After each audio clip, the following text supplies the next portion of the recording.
Dear viewers, welcome to another episode of Nai Duniya. Today we have Mr. Ravneet Singh, a civil engineering graduate from one of the most prominent universities of Punjab, the Thapar Institute in Patiala. Later, after his studies, he worked in many MNCs for 10 to 15 years. Now he has his own consulting firm on civil engineering and structural designs. So, very welcome, Mr. Ravneet Singh ji. Thanks, Anil ji. This episode we are going to talk about independent investigation of truth. Somewhere in his life, Mr. Ravneet Singh faced some difficulties, and that brought him to Guru Granth Sahib, the most holy Sikh scripture. He then studied it for a long time, for many years, for a decade or so. And he has many insights from the holy book. So we will discuss this important topic, independent investigation of truth, from the perspective of many religions, but more specially from Sri Granth Sahib and the Baha'i holy writings. So the important questions in our life are: who we are, why are we here in this world, where are we going, what should we do with our short life. So we will request Mr.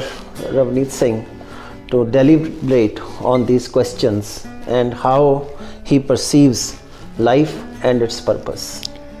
Anil ji, first of all, I thank you for introducing me to your channel, Nai Duniya. Before we are seeking for new world, one must understand that there is an inner world in all of us. The choices we make in the inner world makes our thought, speech and action. So if we want to make any transformation in the outer world, or we want to create a new world, we must understand the inner awareness through the word of scriptures which are available in all the religions. So today we are discussing about some of those words taken from Guru Granth Sahib and how to seek the inner awareness of our own inner mind before we actually learn and carve a new world, new outer world, which we call as Nai Duniya. So if we look at that, the first point is to understand who am I? Yeah. And how do we know that? Do we know it scientifically? Do we know it from scriptures? Do we know it from deep reflection? How do we know who we are? So today, how we perceive I, that is our information, what we store in our mind. Now, memory is a common system which is available to all humans on this earth. Whatever we store, that forms our I. Suppose I store any language, I say I am Hindi. Somebody stores Punjabi, he will say I am Punjabi. He learns engineering, he say I am engineer. So what we relate, the shallow awareness of I is that information what we store. The actual truth, who am I, is investigated and explored. It leads to memory system. So what we are saying is that, as per Baha'i writings, for example, we have three kinds of character in us. One is the innate character. When we are born, we have certain capacities that are given by God to us. And one of the capacities is to know God and to worship Him. In this, we are all equal. That's why we are known as human beings, because we have the capacity to know God and to worship Him. The second character that we have is inherited character. As you said, if we are born in a Punjabi setting, we will have Punjabi environment, we'll imbibe that and so we get that character. We are a Punjabi, we are an Indian, and so and so. So it will determine our language, our dress code, our food, our likes and dislikes, our attitudes to other people in the world. And the third one maybe is the acquired character, and that is what we become, and it has to do with formal education. You are an engineer, I am a student of English. So these are our choices, what we want to do with our life in field of academics, and then how we want to serve society. So that is a very beautiful description of who am I. I have all these as you said, impressions on me, and then I think that is what I am. But then is there something more? Is there a higher self in all human beings? Yes. The purpose of life is to understand the origins of life, from where the life has appeared. It is rightly said, the person who is not aware of his parent, his life is difficult. So humans, in a human life, if we are not aware of our origins, it becomes difficult to balance and make choices which are present in our all the previous lives and all the future lives to come.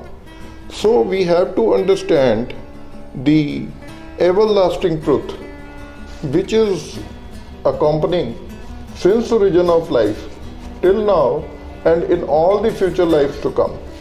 So it is not the body that is our reality. Yeah, so it's the consciousness. It is a universal consciousness, universal order, which is always with us, which was always with us, and which will be always with us. So one part, so we can say that man is actually two things. One is the soul, which is the eternal self, as you're saying, universal consciousness, a part of the universal consciousness. So that is eternal, and then the other part is the body. So the body maybe will disintegrate after a couple of years, maybe 100 years, maybe 120 years, or whatever longevity the science can provide it. So if we understand the deep-rooted connection with our soul or spirit, once the one cell from which the whole body is formed gets initiated, the spirit connection goes along with that. Yes. Till the end of life. Yes. And that is a common consciousness which everybody owes. That's true. That DNA information is available in that one cell. Bani, what is rightly said, that sabna jiyan da ik data so main visar na jaye. That all the humans have the same consciousness. One shall not forget. A very important point. Creator is one. Of all human beings. Yes. There is one provider, there is one creator, and we should not forget this important truth. No human shall forget this. Yes. That sabna jiyan da ik data so main visar na jaye. One more thing is... So when we are talking about independent search and we are raising these basic questions, so what we are trying to understand is that we can understand it from a scientific point of view, which is the outer world, the outer body, the outer society and the world, as you mentioned. And the other one is from the scriptures, which tell us about our real self and the real purpose of life. For example, we should not forget the creator. Never. Yes. Nobody should ever forget the creator. Yes. Okay. So that's a very important search. Yes. Search for our creator, how to connect to our creator, how to know him, and how to worship him. These are important things. So the first step, like to initiate, to seek, to know our creator, firstly we need some meditation. So once we go to temple or gurudwara or mosque or any religious space, the first prerequisite, we are there to get the truth of our own self. Now, if we are not meditating, our mind is not meditating at that point. We are just going with a preoccupied notion or preconceived things. So, to get a truth, to understand our own self, we need to have a thoughtlessness. And our minds are occupied either with desires or with problems. So the first step is to conclude your desire and to resolve your problems, to get a free mind. So what is important for independent investigation of truth is that first of all we should be free from our baggage, Yes. from what is within us already, from these things that we talked about, from our parents, from our society and other things. So we have to be prejudice free. Yeah. We should be prejudice free, and then we should meditate on who we are, what are we here for, what are we going to do with our lives.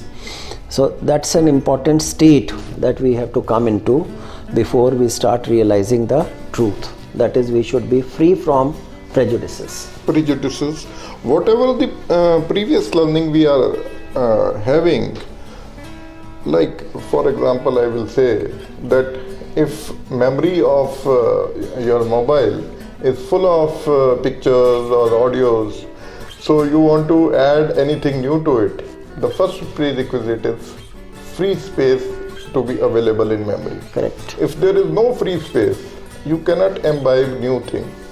So whenever we are going to religious place, we are going to imbibe everlasting truth.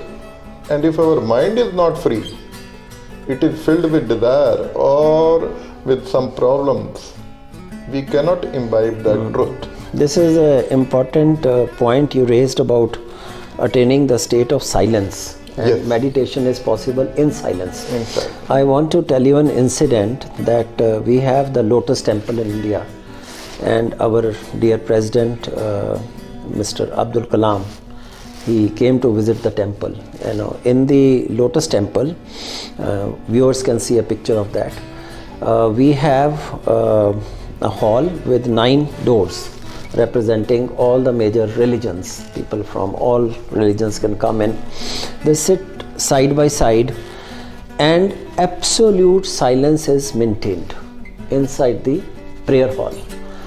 So when Dr. Abdul Kalam came, then he appreciated that a lot, and he told the national Baha'i body, he said, you should never let this silence in this prayer hall be disturbed.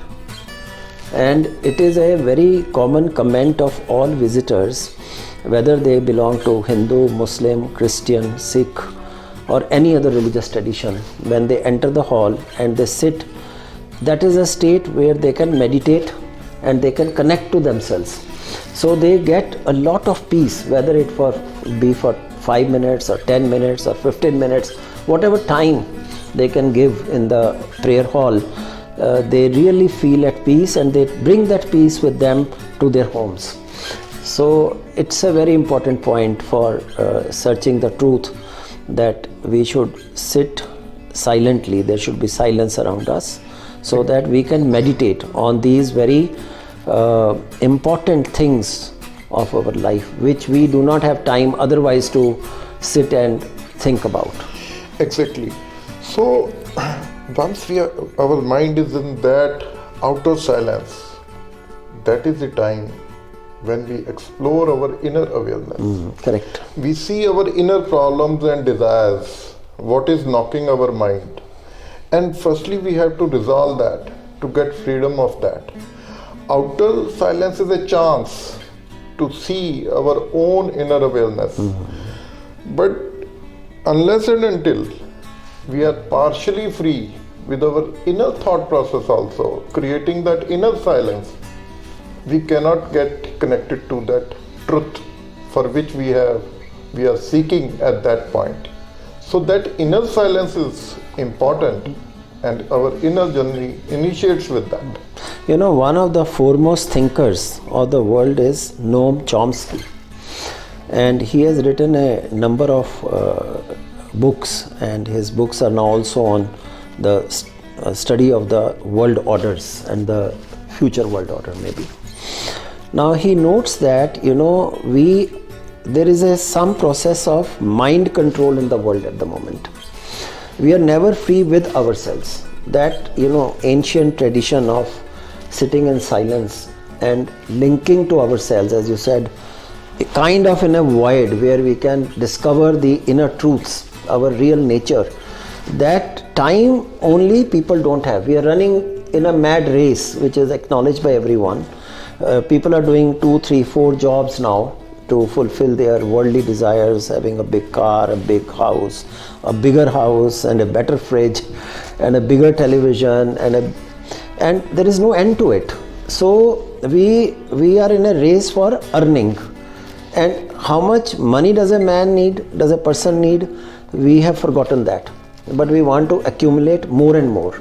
And in that race, we have gone away from our own selves.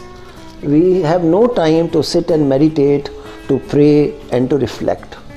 So for attaining the truth, I think this is a very important condition we have to come into. And then, as we said, we should be free from prejudice. We should accept light from whichever source it is shining.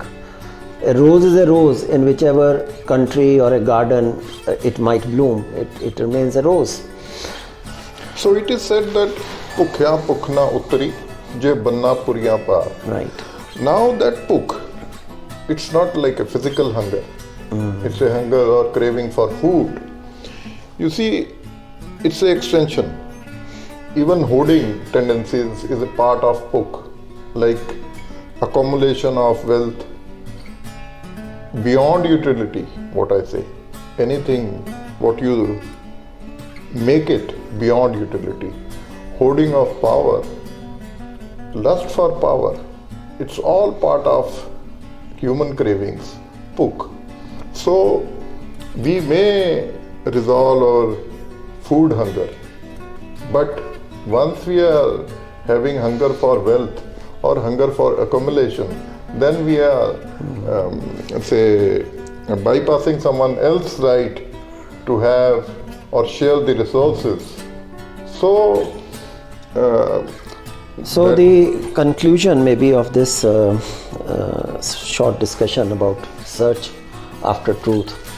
First of all, it has to be independent, and secondly, it could be based on science and the methods of science, that is observation and then verification and then coming out with a understanding of what is around us.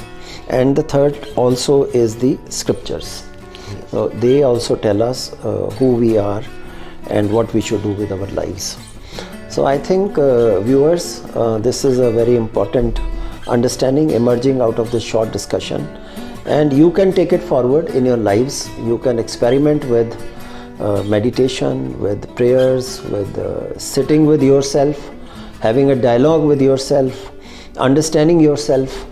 So there are various processes that ignited people, I would say, or spiritual people have taken recourse to understand the truth. And the truth is that we are not merely body, but we are also soul, which is eternal. And we have not only to look after our body, but we have to look after our soul. So if you have any final comment, then we will so in present society, the most important thing is conclusion of desire and resolving of problems, to get a free mind, to imbibe, to search for the internal truth. So that is the way of learning and seeking. So thank you very much. We best you great luck with your search after truth, and you are free to comment in the comment section of this video. And if you like this video, do subscribe to Nai Duniya and press the bell icon so that you will get notification of our ongoing discussion on these important topics. And with Mr. Ravneet Singh, we would be making some more episodes in this series. Thank you very much, viewers. and don't forget to subscribe and press the bell icon. Goodbye. Thank you.